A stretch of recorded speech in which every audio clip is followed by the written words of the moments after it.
Hi good morning and Hello welcome and to welcome all to of all of you. you. आज हमारी इस video में हम newspaper की आज की हेडलाइंस के बारे में जानेंगे और उनके थोड़ा सा डेप्थ में जाएंगे कि जो उनका जो टॉपिक का जो बैकग्राउंड है वो कहाँ से जुड़ा हुआ है। तो आज हम स्टार्ट करते हैं हमारी पहली न्यूज़ के। आज की हमारी पहली न्यूज़ है इलेक्शन कमीशन के बारे में कि इलेक्शन कमीशन ने पोल्स के ऊपर जम्मू एंड कश्मीर और 3 स्टेट्स में काम करना स्टार्ट कर दिया है। साथ ही न्यूज़ में आप जानेंगे कि डिलिमिटेशन कमीशन क्या होता है and election commission of India के रिगार्डिंग जो अभी रिसेंटली एक बिल आया था एंड जो एक्ट बन चुका है तो उसके अंदर क्या प्रोविजन है उसके बारे में हम जानेंगे। इलेक्शन कमीशन ऑफ इंडिया को आर्टिकल 324 में मेंशन किया गया है। ये हमारे इलेक्शन कमीशन ऑफ इंडिया में एक चीफ इलेक्शन कमिश्नर होते हैं और 2 इलेक्शन कमिश्नर होते हैं।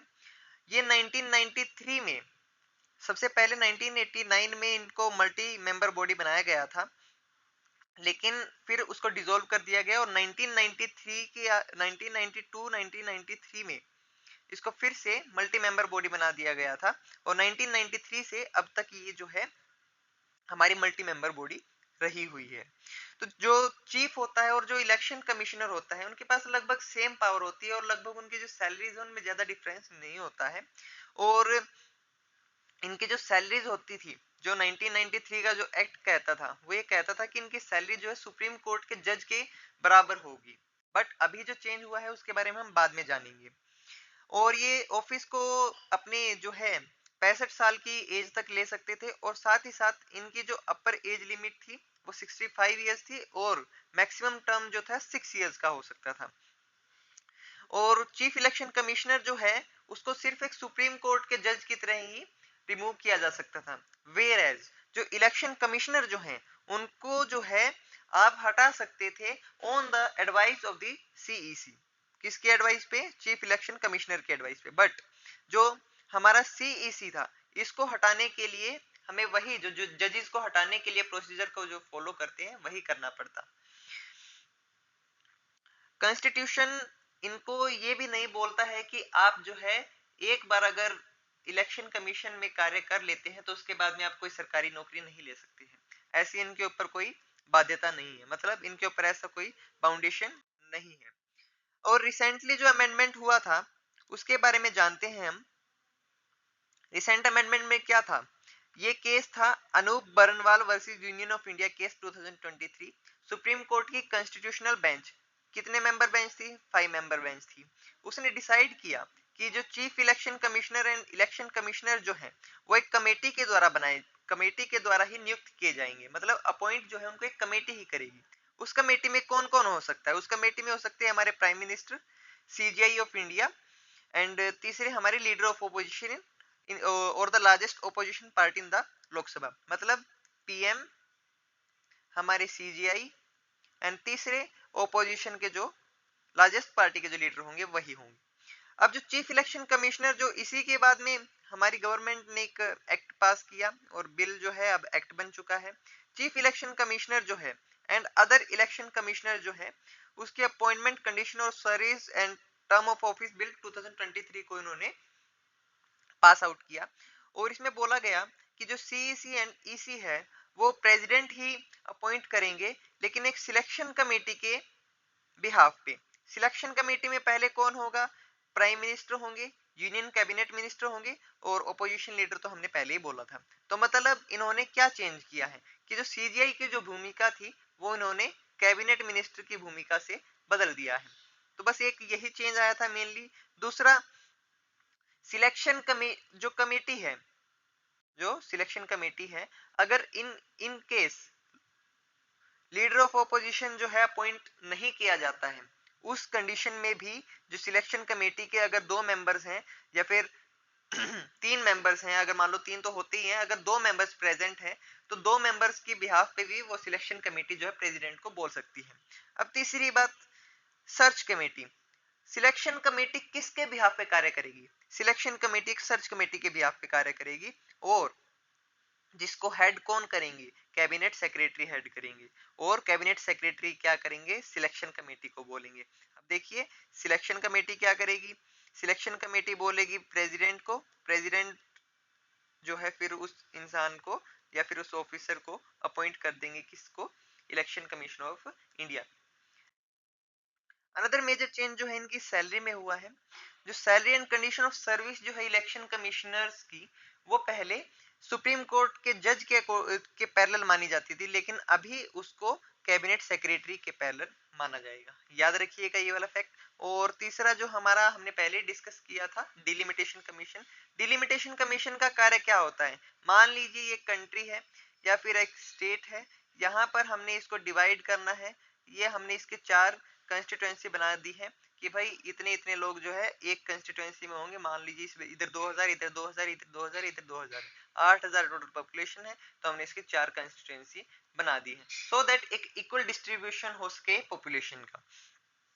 अब तक डिलिमिटेशन कमीशन कितनी बार अपॉइंट किया गया है? 4 बार अपॉइंट किया गया है। कब कब अपॉइंट किया गया है? 1952, 1962, 72 एंड 2002। यूपीएससी 2024 में भी ये वाला क्वेश्चन पूछा गया था कि डिलिमिटेशन कमीशन कितने नंबर ऑफ टाइम जो अब तक अपॉइंट किया गया है। कितने टाइम किया गया है? 4 टाइम किया गया है। और अभी जो हमारी बाउंड्रीज है, प्रेजेंट की जो बाउंड्रीज है, वो 2001 के सेंसस के डाटा के बिहाफ पे है। और डिलिमिटेशन कमीशन जो है इसके 2002 में अपॉइंट किया गया था, और 87th अमेंडमेंट एक्ट था 2003 का। और सबसे इंपॉर्टेंट बात कि हमारी जो अभी नई पार्लियामेंट्री बिल्डिंग बनी है, और इसी के इनॉग्रेशन के टाइम पर भी पीएम ने बोला था कि हमारी ये बिल्डिंग है, ये आने वाली जनरेशन के लिए, या फिर आने वाले जो डिलिमिटेशन कमीशन को जो हम अपॉइंट करेंगे, उसके बाद में जो नंबर ऑफ मेंबर जो है इंक्रीज होगा, उससे डील करने में हमारी ये हेल्प करेगा। ये वाली न्यूज हमारी पेटेंट फाइलिंग से रिलेटेड है। भारत बायोटेक को इन्वेंटर ऑफ कोवैक्सीन बोला गया है और आईसीएमआर को ओमिट कर दिया है। देखिए कोवैक्सीन क्या है? कोविड 19 से लड़ने वाली एक वैक्सीन है। दूसरा, इसको भारत बायोटेक ने डेवलप किया था with the help of ICMR. और एक पुणे बेस्ड एक क्या थी, एक पुणे बेस्ड एक कंपनी थी, ठीक है। और ये किस तरह की वैक्सीन थी? कोवैक्सीन, कोवैक्सीन एक इनएक्टिवेटेड वैक्सीन थी। मतलब इसके किसी हार्मफुल पार्ट को निकाल करके आपकी बॉडी के अंदर इंजेक्ट किया जाता था, और जिस पार्ट को निकाल करके आपकी बॉडी के अंदर इंजेक्ट किया जाता था, उसके अंदर वो एक बाइंडिंग कैपेसिटी नहीं होती है कि वो आपकी बॉडी के अंदर जाकर के मल्टीप्लाई कर सके या फिर आपकी बॉडी को हार्मफुल कुछ बीमारी कर सके, राइट। अगर हमारी बॉडी में ये हार्मफुल जाकर के बॉडी अगर बीमार और कर देगा, तो हमारे वैक्सीन लाने का फायदा ही क्या है? इस कंडीशन में क्या होता है कि जब उसके अंदर से हार्मफुल पैथोजन निकाल दिए जाते हैं किसी वायरस के अंदर से या फिर किसी बैक्टीरिया के अंदर से, और जब उसको बॉडी के अंदर इंजेक्ट किया जाता है, तब हमारी डब्ल्यूबीसी जो है एक्टिव हो जाती है, और हमारी डब्ल्यूबीसी जो है उसको खा जाती है। उसको खाने के बाद में अपनी मेमोरी सेल के अंदर एक पिक्चर बना लेती है कि भाई इसको अगर ऐसा वायरस आता है हमारी बॉडी के अंदर, तो इससे ऐसे डील करना है। और जब भी उसको ऐसा वायरस मिलता है या फिर उसका जो सिमिलर जो वायरस या फिर बैक्टीरिया कुछ मिलता है, तो उसके ऊपर वो तभी अटैक मोड में आ जाती है। वरना जो डब्ल्यूबीसी को जो है, अगर कोई वायरस अगर बॉडी के अंदर डायरेक्टली आ रहा है, तब उसके खिलाफ जो है उसको अपनी इम्यूनिटी स्ट्रॉन्ग करने में काफी टाइम लग जाता है। But with the help of this inactivated vaccine, हमारी बॉडी जो है जल्दी अपनी इम्यूनिटी स्ट्रॉन्ग कर पाती है। अब यहाँ पर बात थी आईपीआर की। पेटेंट क्या होता है? पेटेंट इन इंटेलेक्चुअल प्रॉपर्टी राइट। भाई आपने कोई चीज बनाई है, आपने उसके नाम पर पेटेंट ले लिया। पेटेंट मतलब आपने उसका स्ट्रक्चर का ले लिया, लाइक आपने अपनी ये वैक्सीन बनाई है इसका ले लिया है, ठीक है। और इसके पास जो है जो पेटेंट जो ओनर होता है, उसके पास ये राइट होता है कि आपकी जो आपने जो चीज बनाई है, आपने जो भी वैक्सीन बनाई है, तो उसको कौन इस्तेमाल कर सकता है, कौन इस्तेमाल नहीं कर सकता है, कैसे इस्तेमाल कर सकते हैं, ये सभी चीजें पेटेंट के अंदर आती हैं।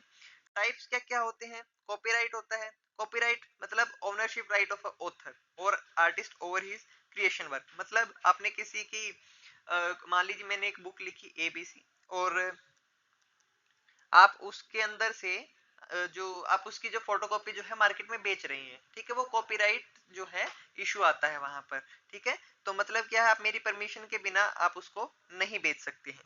ट्रेडमार्क मतलब आपके पास, जैसे आपने देखा होगा कि आपने टोयोटो का आपने देखा होगा, ठीक है, या फिर दूसरा आपने डाबर का देखा होगा, ठीक है, या फिर आपने हिमालय का देखा होगा। उनके जो प्रोडक्ट्स होते हैं उनके ऊपर एक एक एक स्पेसिफिक एक लोगो बना होता है, ठीक है, तो वही लोगो जो होता है उसको ट्रेडमार्क बोला जाता है। कुछ अदर टाइप के राइट्स भी होते हैं, ठीक है, जैसे हमारे इंडस्ट्रियल डिजाइन में होते हैं, लाइक आपने कोई 2D स्ट्रक्चर बनाया है, 3D स्ट्रक्चर बनाया है, या फिर आपने कोई शेप बनाई है, ठीक है, किसी बॉर्डर का शेप बनाया है और आपकी कंपनी ने, तो ये सभी चीजें किसमें आती है, इंडस्ट्रियल डिजाइन में आती है। ज्योग्राफिकल इंडिकेशन का मतलब क्या होता है, जीआई इंडिकेशन का मतलब होता है कि भाई आप कोई एरिया होता है, जैसे मान लीजिए हम असम की बात करते हैं, असम की चाय बड़ी फेमस है, ठीक है, वर्ल्ड वाइड फेमस है, तो उस कंडीशन में क्या होता है, उस एरिया को जीआई टैग दे दिया जाता है। जीआई टैग मिलने के बाद में उस एरिया के जो प्रोडक्ट होंगे उसके ऊपर ये लिखा हुआ आएगा।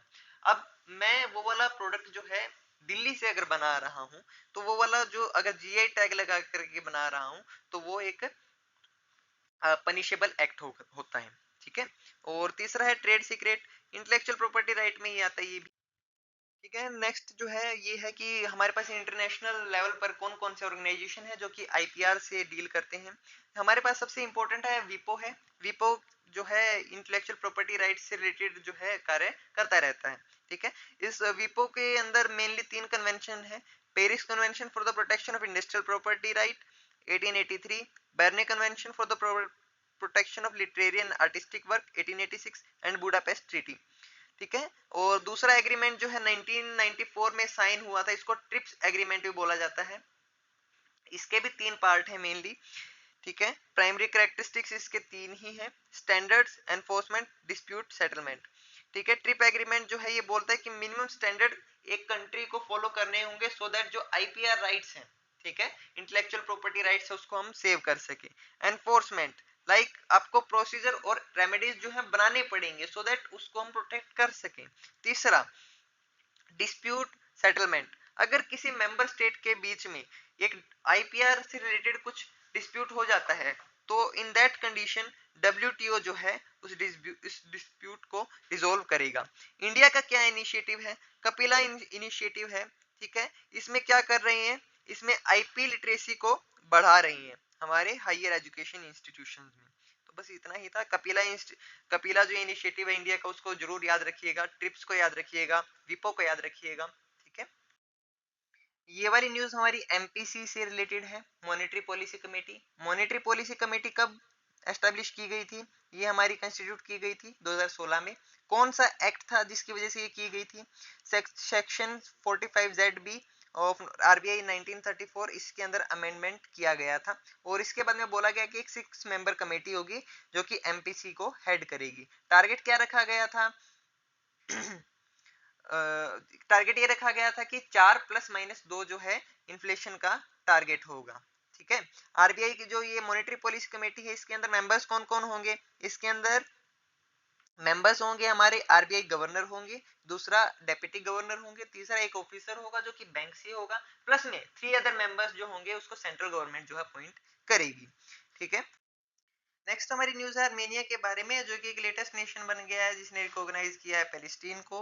ये कोकसस माउंटेन वाले कंट्रीज में आता है, ठीक है। और अर्मेनिया के पास में एक कंट्री है अजरबैजान, इन दोनों के बीच डिस्प्यूट रहता है नोगोर्नो काराबक रीजन को लेकर के, ठीक है। नोगोर्नो काराबक का रीजन जो है वैसे ऑफिशियली अजरबैजान के अंडर है, लेकिन ये वाला जो रीजन है 1994 में रशिया ने एक मैंडेट किया था, और इसके बाद में ये वाला रीजन जो है यहाँ की पॉपुलेशन जो है अर्मेनियन है ज्यादा, तो इस वजह से अर्मेनिया के अंडर कर दिया था। लेकिन ये जो रीजन है ये रहा था अजरबैजान के अंडर, मतलब ये वाला कंट्री में भाई बोल दिया कि अर्मेनिया के लाइन रूल चलेंगे, लेकिन ये रखा गया था अजरबैजान के अंडर ही, ठीक है।